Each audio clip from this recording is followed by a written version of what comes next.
इस खबरनामे में सादिया भट्ट जो हिम्मत की सवारी बनी और मौत को मात देकर गोल्ड तक पुंछ की बेटी अभिलव कौर का ओलंपिक मिशन।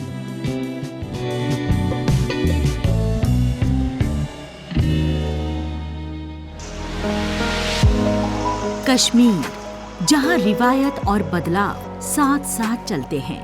इन्हीं वादियों के बीच सोपोर की एक बेटी ने वो कर दिखाया जो अब तक किसी खातून ने नहीं किया था। नाम है सादिया भट्ट। सादिया ने बुराक कैब्स की शुरुआत कर कश्मीर की पहली वुमेन लीडरशिप वाली कैब सर्विस लॉन्च की। ये सिर्फ एक बिजनेस नहीं बल्कि उस सोच के खिलाफ एक मजबूत आवाज है जहां ट्रांसपोर्ट सेक्टर को आज भी मर्दों का मैदान माना जाता है। सादिया की ये पहल हौसले, हिम्मत और खुद पर यकीन की कहानी बयान करती है। एक तो अनएम्प्लॉयमेंट है और है लोगों की खिदमत करना, जो कि मेरे फादर मुझे हमेशा, जब मैं छोटी थी तो मेरे फादर मुझे स्कूल ले जाते थे तो वो मुझे एक गुनगुनाते थे हमेशा, अपने लिए जिए तो क्या जिए, तू जिए दिल जमाने के लिए।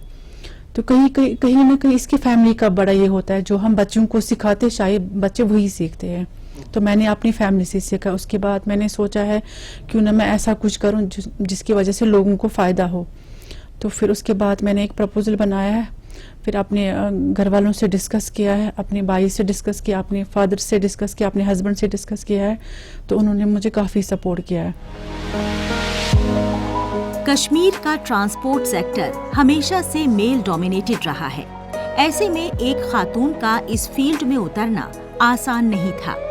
सवाल उठे, शक किया गया और रूढ़ियों की दीवारें सामने आईं।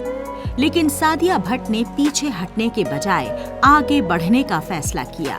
इन्होंने साबित कर दिया कि क़यादत, समझ और विजन किसी जेंडर के मोहताज नहीं होते।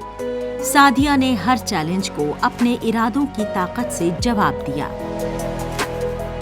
बिल्कुल, मैंने यही इसलिए स्टार्ट किया कि लोगों को, जो हमारे नारद कश्मीर में, मैं नारद कश्मीर की बात करूंगी, वहाँ पे ट्रांसपोर्ट बहुत कम है। शाम के टाइम हमें ट्रांसपोर्ट नहीं मिलता था वहाँ पे, लाइक किसी को हॉस्पिटल जाना था या कहीं पे, तो वहाँ पे अगर ट्रांसपोर्ट होता भी, अगर किसी को वहाँ पे ड्राइवर उस टाइम अवेलेबल नहीं होता, अगर होता भी वो उनको ज़्यादा। यहाँ पे एक चीज़ है, आपको जो पे ऐप पे दिखाएगा आपको वही पे करना है। और दूसरी बात इसमें है, अब लोग सोचेंगे कि ऐप पे हमें जो दिखाएगा, मतलब अल्लाह ताला बचे किसी को शाम को इमरजेंसी होती है, वो कस्टमर सोचेगा मैं तो ऐप पे डाउनलोड करें। किसी को ऐप डाउनलोड नहीं करनी आती है, वो जो दिए हमारे, जो हमारे ये कंपनी के कॉन्टेक्ट नंबर उन पे भी कॉल कर सकते हैं वो। अब लोगों को ये लगेगा कि हमें जो वहाँ पे ऐप पे दिखाएगा, जो मैं शाम की बात कर रही हूँ, उस टाइम ये नहीं होगा कि बिजनेस, उस टाइम हमारा मकसद होगा पेशेंट को बचाना, पेशेंट को हॉस्पिटल पहुँचाना। बुराक कैब्स सिर्फ एक कैब सर्विस नहीं है, ये कश्मीर में बदलती सोच और नई उड़ान की निशानी है। एक प्रोफेशनल और ऑर्गेनाइज्ड ट्रांसपोर्ट सिस्टम के जरिए सादिया ने शहरी आवाजाही की जरूरत को पूरा किया और साथ ही खवातीन के लिए एंटरप्रेन्योरशिप के नए रास्ते खोले। ये पहल खासतौर पर उन नौजवान लड़कियों के लिए एक मिसाल है जो समाजी बंदिशों की वजह से अपने ख्वाबों को दबा देती हैं।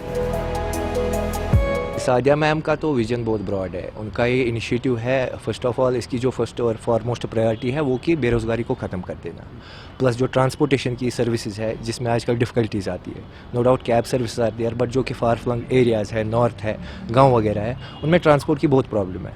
और इन केसेस बंदे को 2-4 किलोमीटर चलना पड़ता टू गेट ए कैब, तो कभी शाम को हॉस्पिटलाइजेशन थी, कोई ऐसी चीज़ प्रॉब्लम आती थी, तो उसका सोल्यूशन ये निकला कि हमने नॉर्थ साइड से भी ऑलमोस्ट सारे डिस्ट्रिक्ट्स को कवर करा है। तो माशाल्लाह रिस्पॉन्ड भी अच्छा है और लोग चाहते भी हैं कि ऐसी सर्विसेज ज़्यादा से ज़्यादा बढ़े, जिसका इनिशिएटिव सादिया मैम ने लिया है, तो लोगों को इससे बहुत आराम मिल जाए। सादिया भट्ट की कामयाबी सिर्फ उनकी नहीं है, ये उन तमाम नौजवानों की फतह है जो कुछ अलग करने का ख्वाब देखते हैं। बुराक कैब्स रोजगार के नए मौके पैदा करने की सलाहियत रखती है और लोकल ट्रांसपोर्ट में प्रोफेशनलिज्म को बढ़ावा दे रही है। नशा मुखालिफ मुहिम से लेकर विमेन एम्पावरमेंट तक सादिया एक मुकम्मल रोल मॉडल बनकर उभरी हैं। ये आज कश्मीर में बदलाव की ड्राइवर हैं।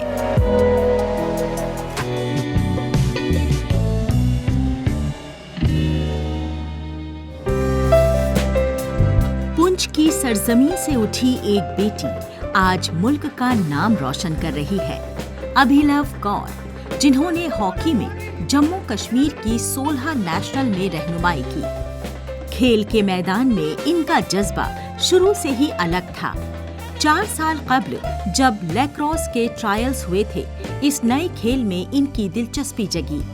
मेहनत और लगन ने रंग दिखाया।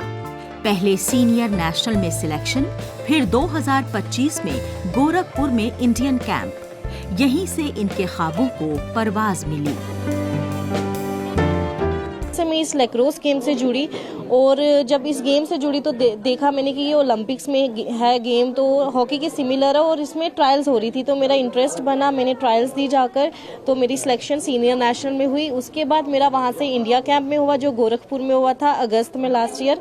और फिर फाइनली वहाँ पे बाहर के जापान से, चाइना से बहुत हमें सिखाने के लिए आए हुए थे हमारे गाइड वहाँ पे, तो वहाँ मैंने अच्छा परफॉर्म किया और फाइनली मेरा इंडिया सीनियर वुमेन्स टीम में सिलेक्शन हुआ एशियन गेम्स के लिए।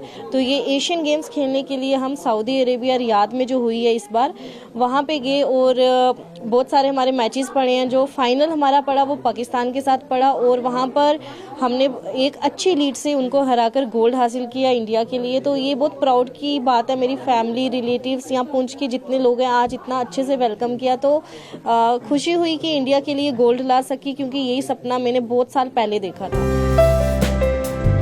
इंडियन कैंप में जापान, चीन और दूसरे मुल्कों के एक्सपर्ट खिलाड़ियों ने ट्रेनिंग दी। अभिलव ने शानदार परफॉर्मेंस दिखाई और इंडियन विमेन सीनियर टीम में जगह बनाई। सऊदी अरब के रियाद में एशियन गेम्स के फाइनल में टीम इंडिया ने पाकिस्तान को बड़ी लीड से शिकस्त देकर गोल्ड मेडल हासिल किया। ये लम्हा सिर्फ इनकी जीत नहीं, बल्कि पुंछ, जम्मू कश्मीर और पूरे मुल्क के लिए फख्र का मौका था।